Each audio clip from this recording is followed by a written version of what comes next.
Hey, I'm Tyler Wisler. Now, we all love to entertain, and one of the things that I love to do is to create a signature drink for the evening. So you might want to give this one a try. It's a pineapple gin and tonic.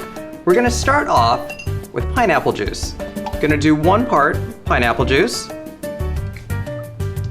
2 parts gin, because why not? 1.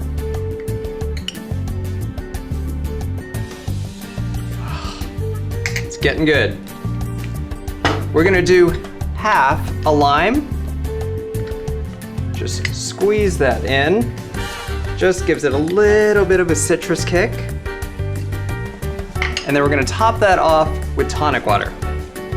Really easy, really yummy, really delicious. Your guests are gonna love it. Top that off with a little lime and pineapple wedge. You're good to go. Cheers. You're gonna love it. And I hope you are designing your best life.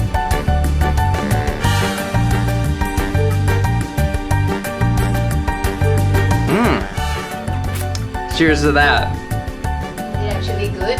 Oh no, it totally is. Here, try it.